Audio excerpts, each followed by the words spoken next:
nos use nesta tarde, Aleluia. engrandecendo esse lugar através da palavra dele.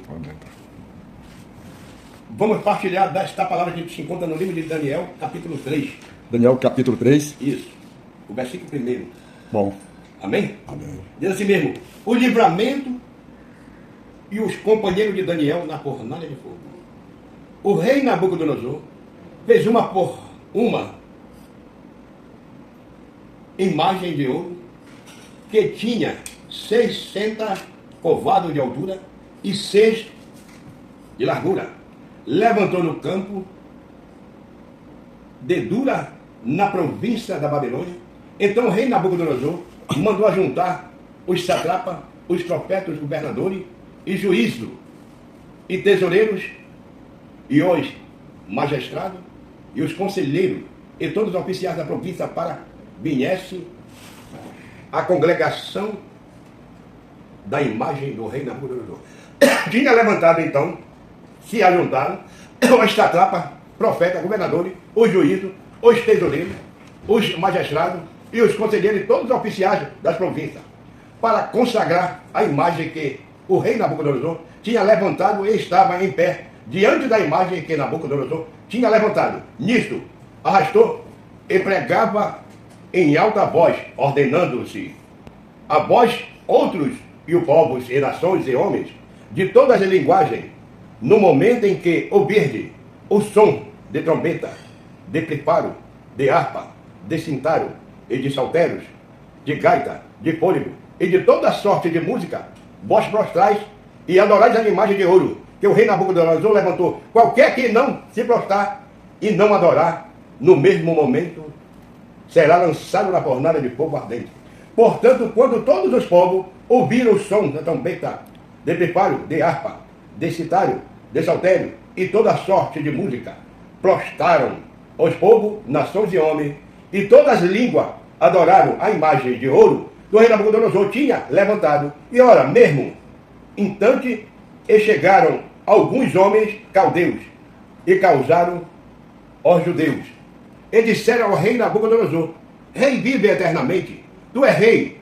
Baixaste um decreto pelo qual todo homem que ouvisse o som de trombeta, de piparo, de harpa, de citário e de saltério, gaita e de toda sorte de música, prostrare e adorai a imagem de ouro, a qualquer que não prostrasse, não adorasse, será lançado na fornalha de fogo ardente.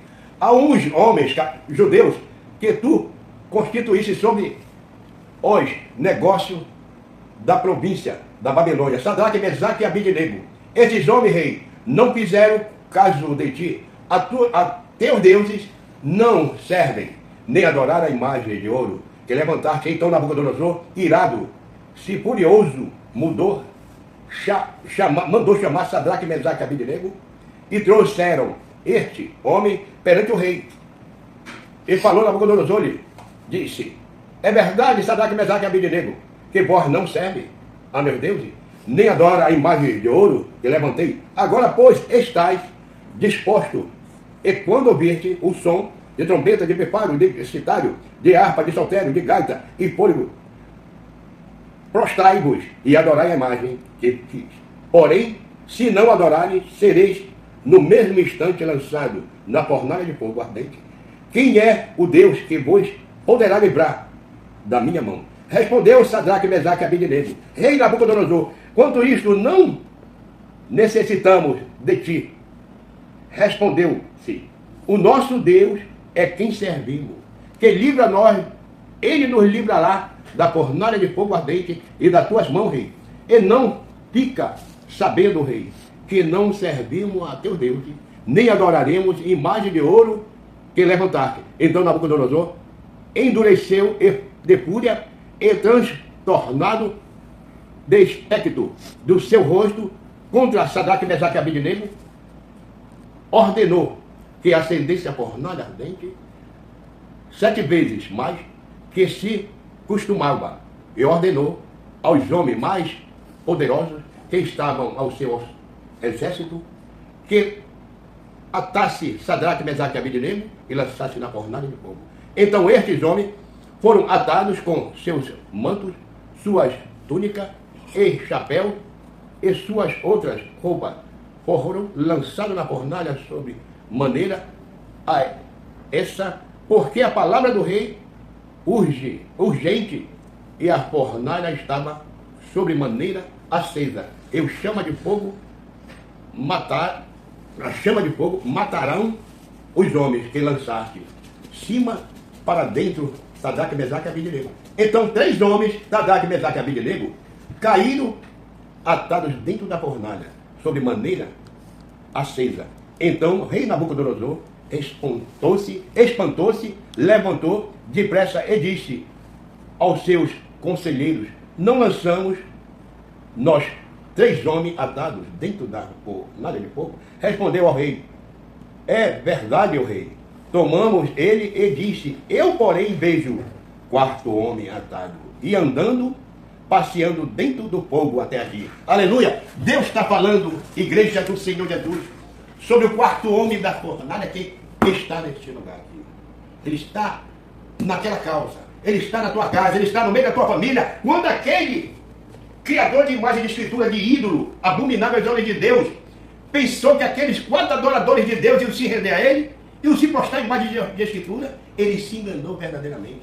Porque ali estava 4 servidores de Deus, 4 mordomos de Deus. Deus está falando para mim como mordomo, para ti como mordomo dele, para ti como soldado de Cristo, nesta tarde, que nada te faltará, o fogo não vai te queimar, a água não vai te submerger, nem o vento derrubará a tua obra nesta terra. Porque Deus é o mediador, ele está sobre o trono celestial, mas ele construiu a mim como igreja, a você como igreja verdadeira. Nabucodonosor, por ele e por essa rebeldia lá na frente, ele tornou-se como um animal comendo capim, prostrado de 4 patas, peludo. Aí que ele foi ver quem é Deus verdadeiro no céu e na terra. Amém? Até aqui, igreja.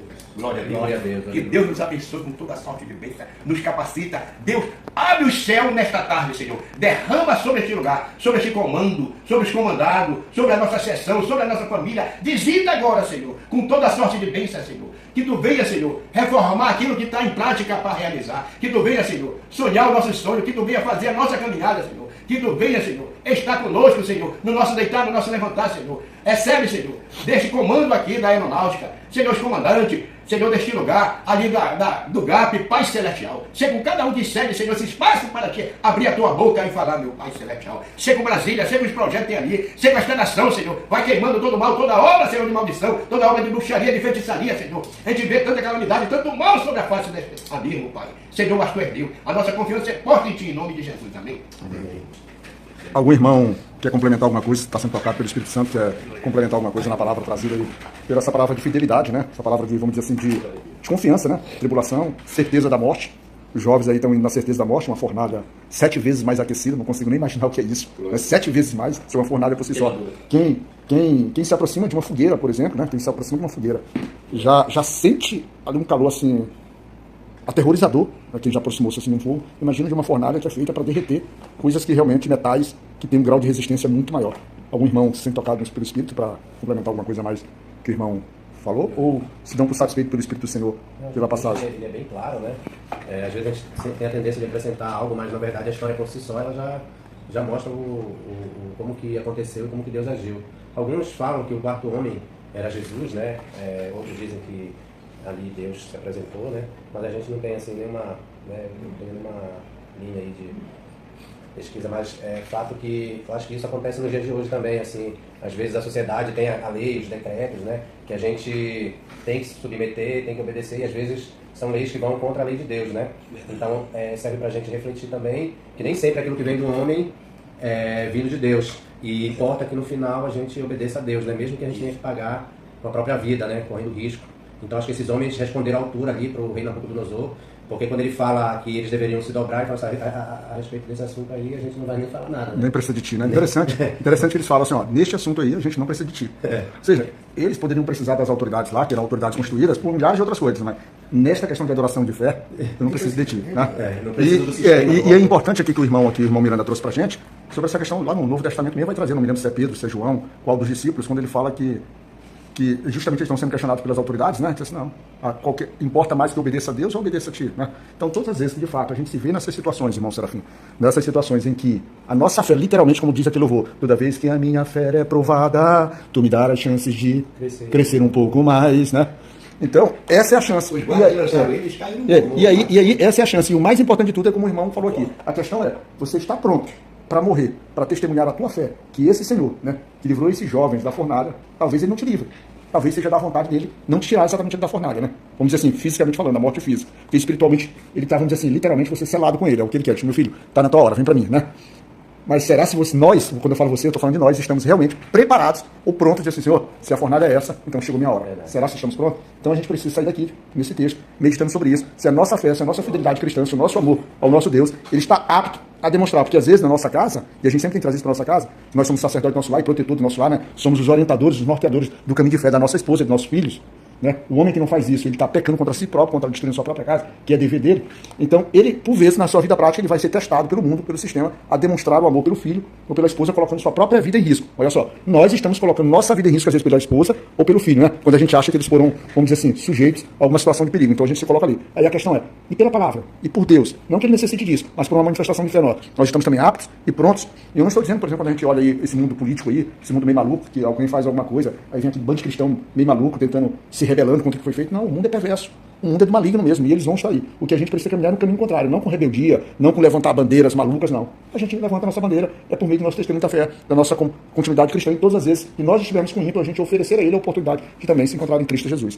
É isso? Eu acho maravilhoso. Palavra maravilhosa. Irmão Desmaio, quer acrescentar uma coisa? Só mais uma coisa, né? Porque sempre que a gente passa por um momento de dificuldade, nem sempre a gente tem a resposta que a gente espera. Verdade. Mas todas as vezes, toda dificuldade que a gente passa, ela serve para gerar fé. Tanto em nós, aumentar a nossa fé, quanto nas pessoas que estão do nosso lado. Às vezes nem conhecem a palavra de Deus. Já se diz aquele caminho, né, que as provações, as tribulações provocam justamente isso, a fé. E aí não foi diferente, porque Nabucodonosor, no final, né, declara que conhece verdadeiramente o poder do Deus ao qual eles... Mas é importante a gente falar sobre isso, um pouquinho de detalhe a mais. Aí, como o irmão Miranda gosta sempre de trazer, às vezes, os estudiosos eles não conseguem nem afirmar se ele, de fato, ele declarava a sua, vamos dizer assim, certeza em Cristo, porque eles eram o quê? Idólatras. Eles tinham vários deuses, ou se ele reconheceu naquele Deus, né, mais um centro de poder. Mas uma coisa é certa, ele declarou que aquele Deus ali era o Deus, vamos dizer assim, o Deus Daniel era o Deus, né? Ele baixa decretos, ele baixa uma opção de coisa. E é muito, muito bonito, muito positivo. E veja só, um momento hoje, que estava aqui eu e David Magnus só, né, aparentando que ia ser um momento extremamente simples. Aí o Senhor manda o seu Serafim, que é o que eu costumo dizer que é um arcanjo do Senhor, veio. E logo em seguida, quando eu abro meus olhos, está o irmão Miranda, e eu tenho certeza que está sendo uma tarde edificante para nós, tá certo? E vamos para a gente não se alongar, né? Nós temos em respeito ao horário das autoridades. Eu vou falar rapidinho, mas é antiético. Não, Cita então, nome.